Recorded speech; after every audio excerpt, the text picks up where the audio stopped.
In the future, well beyond our knowledge, the Knights of Hyperspace are playing their version of Joust.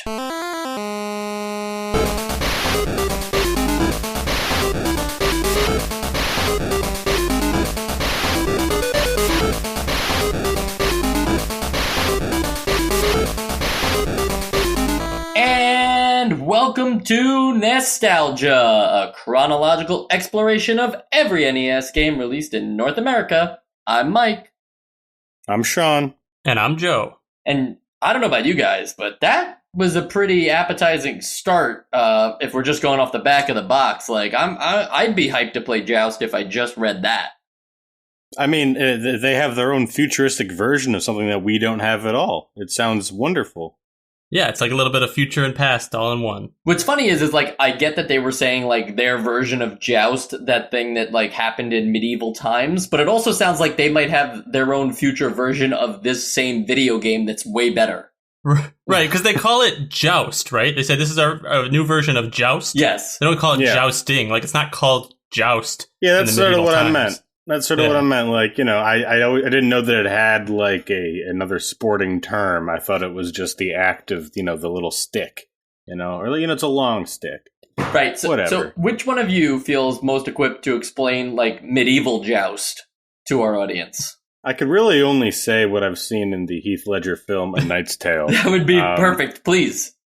And if that's sort of what it is, then it was, basically two guys with armor would get on horses, and there'd be this long fence, maybe 100 yards. I'm not sure if it was standardized. Like a lance, right? Is that what they... No, he's talking about the fence. A long fence that they would get on each side of, facing opposite directions. And they had a very long stick that one might call a lance, possibly. And they try and knock each other off the horses. And I imagine a lot of people got hurt that way. That's pretty much what I think. If you win, then you get a deed to a piece of property. I'm not sure. That checks out with everything I know about jousting. And then to summarize, in Joust, the NES game, which is just a port of the arcade game, you are a knight with a lance who rides a flying ostrich. So that's a little different than the horse. But while you're doing this, since it's 2D, there's no fence against another character. Instead, you just have to bop the heads of the other knights who are controlling these vultures. They're not ostriches, they're vultures. And there's varying degrees of different types of enemies. But long story short, I mean, if you've played Balloon Fight, you've played Joust. I think it's more like if you've played Joust than you've played Balloon Fight. So I think that's a good point, Sean, because one thing I want to get out of the way is Joust came first, but Balloon Fight's been on the NES now for 3 years. So is it did Balloon Fight eat Joust's lunch here? Is there any reason to have both? I think so. I think they have very similar elements, but I still think they're different games. And so did Balloon Fight do better than Joust, at least on the NES? Because before this podcast, I had heard of Joust. I had never heard of Balloon Fight. So the long story short there is that, yes, Balloon Fight did better on the NES, most likely because it was a Nintendo-marketed game. But Joust was a huge success in the arcade, so that's probably why you know of Joust more than you would ever know of Balloon Fight, because Balloon Fight, other than Balloon Kid, which was a Game Boy game that probably nobody really knows about, there was no continuing line of Balloon Fight being a Nintendo franchise. Gotcha. To start off with the gameplay here, you guys ever feel like you're playing a video game the wrong way? You've read the instructions manual, you're playing the game the way that you understand it, and you can't help but feel like you're fighting the way that the game actually wants you to play it. That was my experience with Joust. Yeah, you mean a little bit about the controls are deliberately floaty, but sometimes that feels like it's a little bit hindering to the experience, or because that's kind of how I felt at least off the bat until I started to get used to it, where I started to appreciate it a little more. But it does feel like even when you're on the ground, the controls are so floaty that it feels like you're not quite your inputs at first don't feel like they're quite matching up to what you're seeing your space ostrich do. Well, I've just never played a game that feels fast and stiff at the same time. Like, my ostrich just goes very far very quickly, but I have very little control over the actual like maneuvers that I'm going to do unless I set them out from the outright. And so a lot of times what I would find myself is just like in this cave structure that you're fighting across these other, the other vultures. On this cave structure, I was basically a pinball, and all of the different cave parts were just bumpers, and I was just bumping along on them and bumping into other vultures, and it seemed like they always had the high ground on me. Even in a tie, they win. So I was very bad at this game. I mean, I was definitely bad at it too, but I do think the more I think about it, that like stiffness but speed at the same time, and like that kind of contradicting itself, was a deliberate choice to make it. I think they wanted it to feel like that. At least that's the only reason I can think of why it feels like that, because it feels you really get this momentum, and when I feel like if you're really good at this game, it could feel really cool. It's just the design principles are the design principles here are more or less the same as in Balloon Fight, and you guys loved that. It's faster than Balloon Fight, so you have to be a little bit more precise in this game.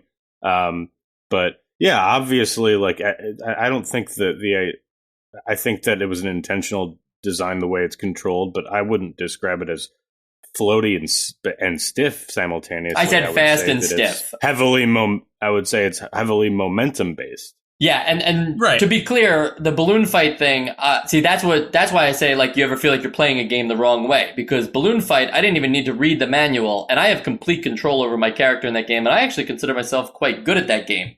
In Joust, I don't think Joust controls like Balloon Fight at all. I don't find the rapid presses of the A button to be, indicating of momentum, in the same process that Balloon Fight did, because I found myself to be just leaping across the screens very quickly and without control to like change my direction. In Balloon Fight, you're much more floaty, and in this game, I don't think I can fly for very long before I just bump into something or something attacks me. That's interesting. Yeah. Yeah, I mean, Sean, what you said is kind of what I was getting at, whereas like at first when I booted this on, it did feel like it was a little frustrating with the stiffness, but as I kind of got through it, I was like, oh, I guess I kind of see like this is meant to be this way. It's supposed to feel this way, so you could feel like you're gaining momentum, and you have to kind of work around those physics. And I guess my complaint is I wouldn't say there's stiffness at all in this. Like, I guess I just have a problem with describing it as stiff. Okay, so here's to make the stiff sound a little better. Okay, in Balloon Fight, when you have enough momentum to go in a certain direction, right? You drift across the screen at like a constant arc. In this game, if you start off in one direction, it is very hard to change your direction the other way, in my opinion. I think that you're locked into your options. Yes, but it's not so fluid, and it's not as simple as like, how we had the A button in Balloon Fight was for rap, you had to do that manually, and then you could hold down B for your it's the same. That's the same with Joust. So I think what might be happening here is like I think we might have different ideas of what we mean by stiff, because like now that you're saying it, like we do describe things that are very different than this as stiff sometimes, where it's like you jump and you can't move while you're in the air. There's a lot of those on like early NES games where like when you jump, it's like, oh, you're stuck into that input right now, and like that's like one kind of stiff I think we talk about. And here, at least the way I'm interpreting it, the way I like stiff as in like, there's a lot of resistance at the beginning of your motion. No, you're absolutely right. That's what I'm arguing. So like maybe it's just like a different like semantically we're thinking of stiff in different ways. Okay. Yes, I would agree with Sean's assessment that the game is, say, just as floaty as Balloon Fight. It's just not as effortless or as seamless as Balloon Fight makes it. There's a lot working against me here. I feel like when I'm playing Joust, it's almost like playing against me. Whereas in Balloon Fight, and this might also have to do with just the stage layout, I think Joust just feels more cramped. In Balloon Fight, I felt like I could, I had more space to go around the screen. In Joust, the level layout doesn't give me a lot of options considering the number of vultures that are also on the screen. I think the difference is that Joust is trying to get you to be much more thoughtful into what, like how fast, in what direction, how high you go. Like they want you to be a bit more precise than what you're doing in Balloon Fight, where I think you have a lot more freedom to correct yourself. I think that's a great assessment. Yeah. So you're almost recommending to someone like me who feels like they're playing the game wrong that they kind of need to just slow down. I mean, I guess so. Yeah, I think that they're different. It's a different play style, even though it's pretty much the same basic control scheme. Right. But I think that's a good tip. Like, I think if you're someone like me who didn't find it enjoyable for the reasons that you found Balloon Fight, it might just be that you're trying to play this the same way you played that other game. Whereas one is clearly just inspired from the other. Yeah, I mean, yeah, I would say that. Yeah, I think... I was just going to say, I think that it does kind of fit into this category of like arcade game that can be very frustrating if you're not experienced in playing it or don't know how to play it or just pick it up for the first time, but very fun once you're like really like understand the physics and how to maneuver. It has a high skill ceiling, yes. Yeah, exactly. Yeah, which is interesting because I think like most good arcade games lend themselves to having a high skill ceiling. It's just that with other arcade games that we're used to, speed isn't necessarily something that's involved. Like in Pac-Man, you can't control the speed. In Space Invaders, you're locked to a certain direction. Same thing with Galaga and Galaxian. So I think Joust is that first attempt at like mixing in platforming, right, into an arcade game. I guess like Donkey Kong is technically a platformer too, but again, you can't really control your speed there. So I think this is an interesting example of a different type of arcade game than we're used to. Yeah. Imagine if you could play faster in Pac-Man. I'm sure that would completely change how King of Kong went. Right.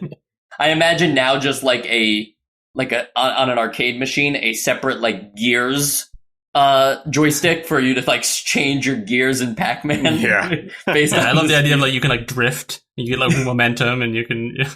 And one thing that we have to talk about too, because we've been comparing them so much, is that the NES version of Joust was also programmed by Satoru Iwata, who was the same programmer of Balloon Fight. And so I think that's really funny that he programmed both games, but chose to keep Joust faithful to the arcade version rather than just like taking his Balloon Fight engine and bringing it into Joust.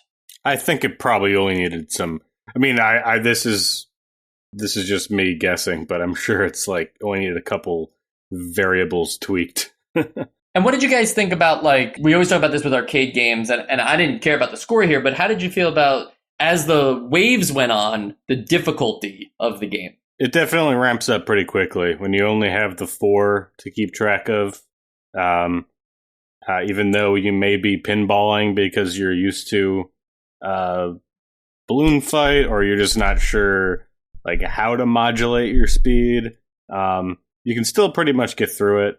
And then once it starts adding more, and if you are too slow and get the Dragon Boy, it starts to get really difficult really fast.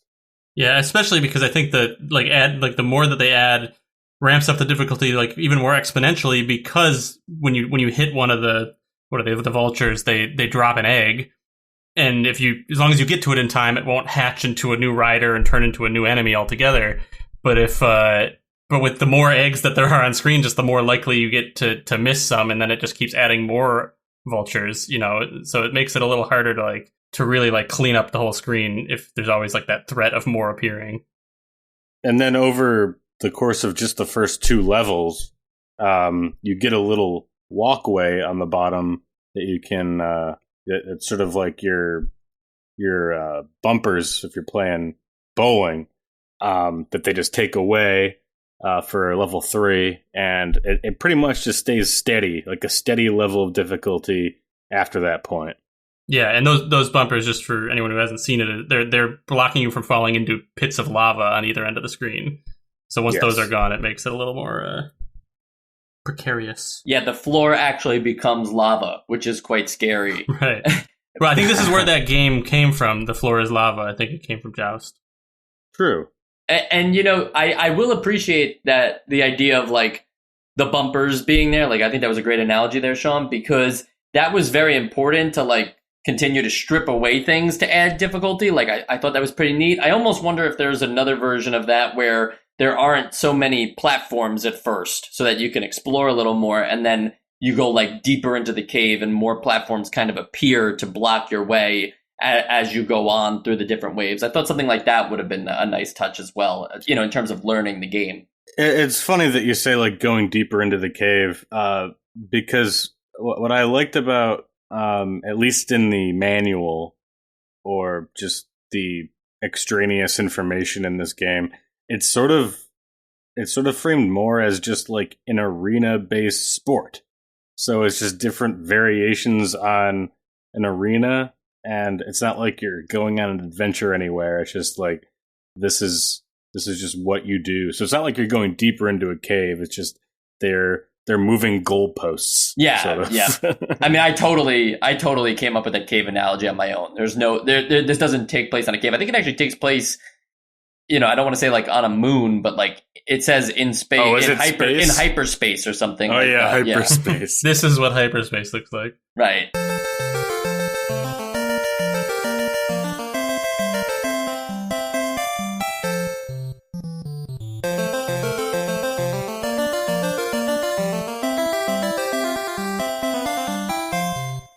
The lore of Joust is pretty cool. Like, it's pretty metal, and it's a shame that they couldn't translate that better using NES graphics. But, like, the idea of Knights of Hyperspace playing their version of Joust on, like, these space mechanical robot ostriches is, like, I don't know, that's some pretty cool stuff right there. And, you know, we don't really get to see that fully fleshed out on here. You wouldn't know that, you know, like, unless you look at, like, additional artwork, you wouldn't know that the ostriches are robots anyway.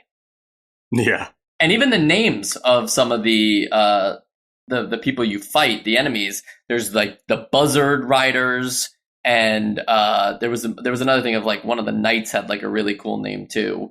I forgot the name. Yeah, it was very menacing.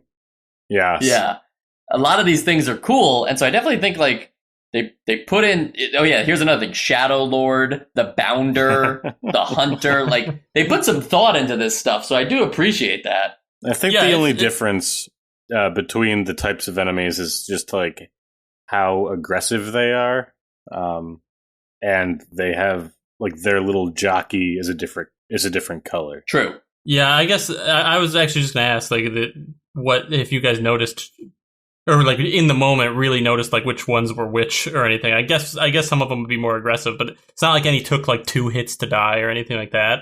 Yeah, some of them are just a bit more likely to get get above you, so that if you were to make contact, they would have the advantage. Right. Yeah, I mean, it just comes down to what the manual says. You know, the Bounders, they're the least fearsome. The Shadow Lord, most fearsome. It's pretty funny stuff. I like when you look at the manual and they give you some kind of extra lore, though. I just kind of wish we saw that in the game a little more. Yeah, like a fearsome, like how fearsome can it be? Yes, agreed. Anything else that I'm leaving off here? I don't want to sell the game short because it's definitely it can be fun, and it was a like highly selling arcade game and NES game, but there's not too much to talk about. I think one other thing I want to mention is the pterodactyl. Okay. Which is a mechanic we've seen in a lot of games where if the round is going on for too long, this pterodactyl comes in from the left or from the right and just flies across and will just keep coming in as I wouldn't say much more difficult, but a very difficult obstacle. It's always kind of keeping you moving. And I get the thought behind it, and maybe this is just my personal preference, but I never really cared for that mechanic. I never felt like in this game like I was gonna like really like cheat it and make it go on forever and keep like it felt like I was always in danger and always trying to grab something. And there were even some times where I felt like it was like me versus the last guy on the screen, and it felt like it was gonna be like a cool matchup of like me trying to with using these physics to try and reach him and whatever. And then it just felt like this pterodactyl thing just like makes it like more of a, I don't know. Like, it felt weird to have a time limit for that reason, because in the manual it says like to keep the game from going into an endless loop, and I never felt like there was really much of a threat of this game going into an endless loop. Like I feel like there's so much danger already. It's funny. What you guys thought. Yeah, I was gonna say it's funny that the manual contradicts what I was just about to say, because I was gonna help like add to the lore of according to Sean, and if the whole thing takes place in this like arena style thing where you are almost in a sporting event, then it is kind of cool that there's this added element of like a pterodactyl that, makes sense in this world that would come out and make things harder the longer the game goes on. It just feels like another stipulation of their rule book. I guess that would make sense if you think about like... But they're saying a gladiator pit where they release a lion or something, but at least that gives it like story reason to exist. But I just think as a gameplay mechanic, at least personally, I feel like unless it's a game where you really need something like that, like I don't know if it really adds too much for me. So here's a couple reasons why I'm okay with the pterodactyl. One, the nature of respawning in this game, it's super quick. It keeps going on without you. It's not like the board resets or anything. You usually have a good amount of lives because it is very generous with extra lives with your score. And two, you can defeat it. I learned just like randomly that if you're pretty much just standing still or just moving very slowly in the opposite direction, and if it hits you, it just dies. If you're just going at it, like if you go you can't be going at it. You have to be facing in the opposite direction. And like going away from it, like either moving very slowly away from it or just facing away from it and standing still. And so I was able to get rid of this thing pretty often. I mean, it still got me. Yeah. But is that like a intentional? Yeah, it's a like they allude to the fact that there is a way to defeat it. It's a little counterintuitive, and that's why they like make it like seem like this weird mystery. It says in the manual you cannot fight and win with him. But so that makes me feel like Sean's thing was like because as he said, it's counterintuitive. It is almost like a mistake left in the game. No. So in some, I don't know if it's on a different page of the manual or if it's like it's somewhere in the literature for the game that the thing is defeated. You can kill it. Huh? That's crazy. I'm actually still trying to wrap my head around what you're saying with facing away from it or facing opposite direction of it. Literally, is like back to back with it. No, like just like if it's coming from behind you, don't turn around towards it. I don't have. Okay, I don't facing have, the same direction as it. I don't have this knowledge like in my head. I literally had to look this up because it was bothering me. But the pterodactyl was designed to prevent players from idling, which we've been talking about, and be difficult to defeat. But it is possible to defeat because it is vulnerable when it opens its mouth during a specific animation frame and quickly flies upward at the last moment when approaching a player waiting at the edge of a platform. I mean, every time that I just turned around, it died. That's funny. So maybe it was completely at random that it was doing that animation every time. It says that the game prioritizes its graphic processing to favor the player character over the enemies. So maybe, like, because you were talking about your back being turned to it, and then as it got closer to you, turning towards it, that it just, like, despawned it in a way, but like because no, I never turn towards it. You just stay facing away from it. That's so bizarre. Yeah, that I don't know about, but I've solved one mystery at least. There are 2 confirmed ways to take down a pterodactyl. Sean, since you brought up this arena thing, that's gotten me thinking a lot more about just like the sporting aspect of this. If it is just you as a knight against all of these buzzards, I don't find this game to be very fair in terms of a sport. It's not really like a one-on-one joust. It's more like a gauntlet of you being like subjected. I think Joe said the Colosseum with the lion and stuff like that. You're just kind of being subjected to rounds of torture. I wouldn't say it's like a sporting event. I mean, that's why you're going to have to talk to whatever like Players Association future jousting has in hyperspace. Like if they don't have collective bargaining, then it's always going to be like this. That's true. And maybe that opens up like a different idea for another version of Joust that's like 10 players all at the same time and everybody's their own knight and they just like, it's like a party mode where only one can leave the arena. Yeah, I'd play it. I think that's kind of fun.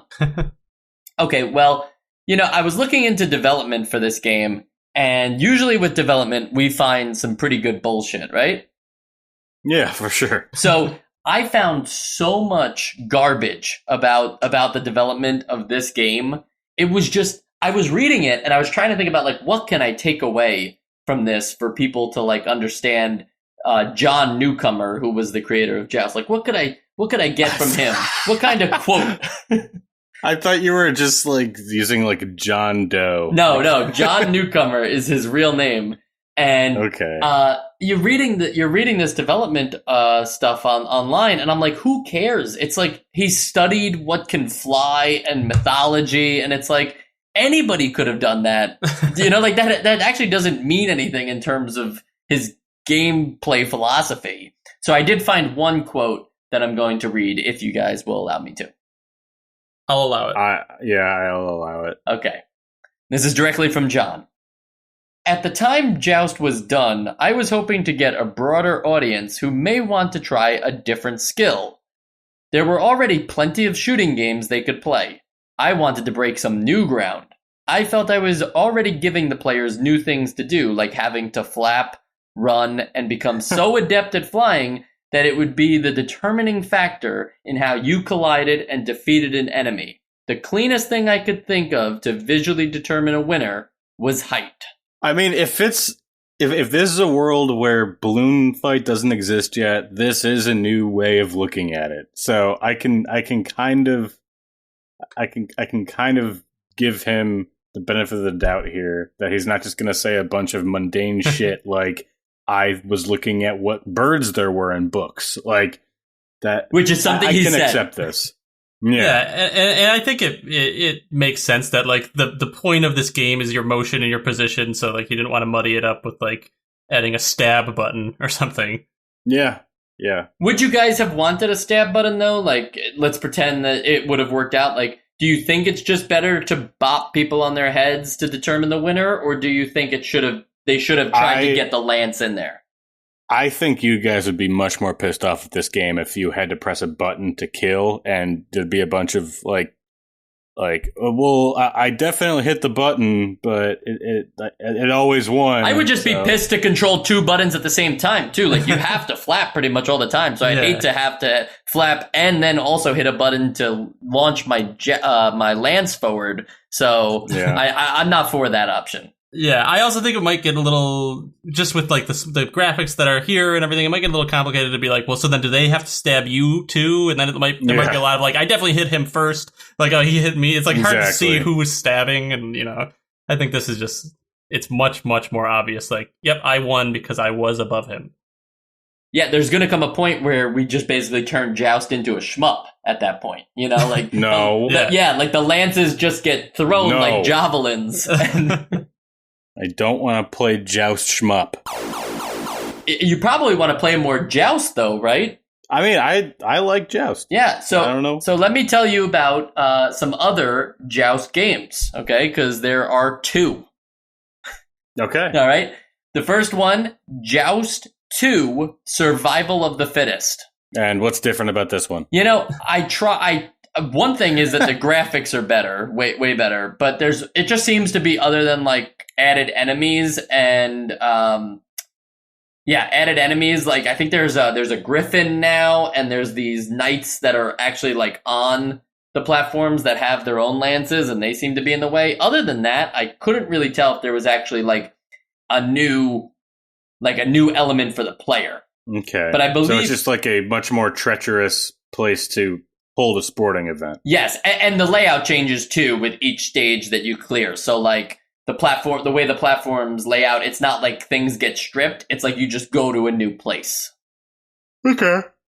And then there's Joust 3D, the canceled N64 game, which I'm going to try and share it real fast with you guys here, but I can tell you right now that Joust would not translate well to 3D. I don't even want to see it on PS5, Yeah, I was going to say, I feel like maybe many years after the N64 days, it might have an easier time, but I think it'd be tough.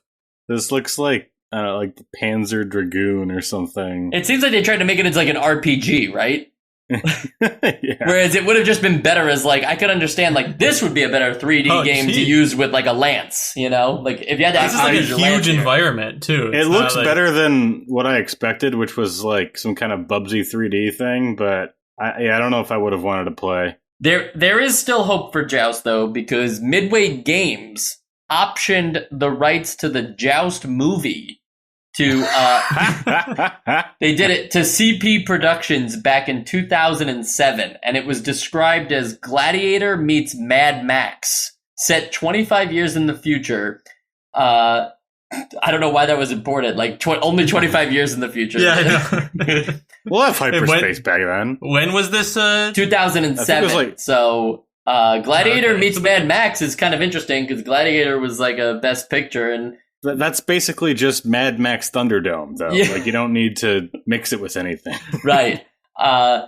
Peters, who I don't know who that is, but he's the guy who commented on this quote. He said that the action-oriented film would appeal to a general audience and that the movie was going to be a tentpole movie. Okay. You couldn't say more generic things. Like, we're going to appeal to a wide audience, and this is going to be a blockbuster. It's going to star Dennis Quaid. I can see that. And it even had a graphic novel in the works too, as part of the media franchise's release. So I think man, I wonder what happened to Joust. Well, you know what's funny there, Sean, is I couldn't help but think about this as I was gathering this together. That this is a lot like what we talked about in the Ghostbusters episode that you mentioned. Like, you know, these things are just planned in advance for all these movies. Like, they get together the book deals, the toys, like. They just plan for these movies to be giant successes regardless when there's enough money behind them. But Joust was never made with the idea that there would be a movie later. I mean, that's different. I don't know. He was studying a lot about birds. Maybe he was studying movies too. He was reading how to make a movie. That's true. It's just pictures. Yep, it's just pictures at the end of the day. The only thing we really do on this podcast that's meaningful is the essential games list, so I think we should do it right now. All right, and we're back from that very quick music sting. You're probably wondering why I even segue between the two. It's I should stop using the song altogether and just say, let's vote. But with that... No, I like the rhythm of it. Okay, that's good. I'm glad that somebody appreciates it. So, Sean, since you like it, will you also vote first for us? I know that this is not going to be an essential game. I enjoyed it enough. I'm not even sure if it lives up to my standards for what an essential game should be. But I enjoyed this more than Balloon Fight, and Balloon Fight's on the essential games list. So by that logic, I'm going to vote for it with the understanding that it's going to lose in the end. Are you allowed to manipulate the vote like that? Are you allowed to like meta vote on the essential games list? No. I can vote however I want. I'm just saying that I know you guys are not going to vote it on. Well, what's funny is like there's nothing stopping me and Joe from being like, well, we'll show him and just go and vote. Yeah, really. But that's his plan. If you want to be petty with the essential games list, go right ahead. That's his plan. He knows how petty we are. He's trying to get it on the essential games list. Sean, you don't need to appease the Joust fans out there and put it on the essential games list. I'm appeasing myself, and that's the only person I need to appease. May I take my vote? So Sean, I don't want there to be misunderstanding that I dislike this game. I do like this game. I did initially have issues with it, but the more I got used to it, the more I got the hang of it. I see why it's a fun game, and I think if I were to get really good at it, I would see why it's fun. You don't think it's fun. I didn't think it was fun at the beginning, but as I played it more, I see why people find it fun, and I think if I got better at it, I would find it pretty fun. But I think for me, it suffers from a lot of things that that arcade games like this suffer from, where it just to me just gets repetitive after a while. It's I don't know. It doesn't hold my attention for long enough that I think that it's a must play. And I personally liked Balloon Fight more, and I didn't vote Balloon Fight onto the essential games list. So using the same logic, I will have to not vote it on. You know, by all of this logic, it seems like I'm going to have to re-listen to that Balloon Fight episode, because I might have just put it on the essential games list myself at this point. Like, you didn't vote for it. Sean didn't vote for it. Like, no, Sean did vote for it. I think I voted for it. Oh, okay. Didn't I? Sorry. I thought you said that you didn't. But okay. Let's get back on topic. Not about Balloon Fight, but Joust. I feel like I need to explain myself here. I have a bullet. You don't need to explain. I have a bullet point in my notes here that says, ever feel like you're playing a game the wrong way? And I tried to direct that conversation there. I don't think Joust is a bad game at all. I think I was playing it wrong, and I think we solved that here on the show, but I don't think I'm going to like magically go back to my NES and discover like, oh yeah, if you play slow, this game is so much more fun. Like, I don't think I'm going to uncover that either. But my complaints with Joust were mostly on like a me level, like something about this game that took a formula that I clearly liked enough about Balloon Fight to put it on the essential games list, and I would still fight for Balloon Fight to this day. So I think there's something about Joust that's just it's not quite cutting it for me, and I think it has to do with that fast and stiff approach that I was talking about. But I will definitely try it again and play it slower and just more methodical maybe, and see if that changes my opinion of it. See if I can make it more into Balloon Fight. But then that asks the question, should I really be playing Joust if I'm just trying to make it like Balloon Fight? So it's not an essential game to me. I do think it's a good game, and I can understand why some would say it's a great game. I do think it's weird that we have an arcade game here that so many people talk about and that is really well liked, but has very few sequels, and Midway just kind of like said, screw it with the rest of Joust's future. It's Midway. They don't make good decisions. There you go. That's going to be their new company slogan. I don't think Midway exists anymore. I don't think so. I don't think so either. But I don't think Midway ever existed. Well, no. There's like Midway Bally, right? Is that a thing, or did they get acquired too? Like, didn't they combine at one point? Bally, I'm Midway? almost positive that Midway made bad decisions into their financial grave. That probably checks out, because just a quick Google search of Midway Bally says net income negative 191 million. Yep. So that must have been a really bad decision for them. They went defunct in 2010, and I wonder who got their assets actually, but we'll see. Someday Joust will come back, I guarantee it. All video games will eventually be remade, including Mylon's Secret Castle. No. You don't want Mylon's Secret Castle open world? Oh, now that it's open world, yes. Yeah, so that's the answer to everything. Any bad game made open world is a good game. So listen, guys, next week we have Mag Max. Now, that's not not Mad Max, okay? Mad Max is a movie around this same time, so I can understand why some fans might think that they were going to release a Mad Max game. But no, we're playing MAG Max. This is Mag Max, and no, don't think that you're missing something. That doesn't mean anything to me. You guys know what a Mag Max is? I have no idea. I don't know. I don't know. I think it might be just an attempt to get people to think they're buying Mad Max if they look at it too quickly. Like Mad Max on VHS, but then they accidentally buy Mag Max on Transmorphers from the factory studio. I don't know. Yep. All right. Well, we'll see you guys then. In the meantime, be sure to go check out @NostalgiaCast on Twitter. Because I'll be posting things about Mag Max all week, just like I did for Joust all this week. I bet you want to see what those mechanical ostriches look like. Well, let me tell you, they're on our Twitter. Again, that's @NostalgiaCast. You can reach out to us there, hit us up with any questions, feedback, concerns, whether you want Joe to stay on the show or not.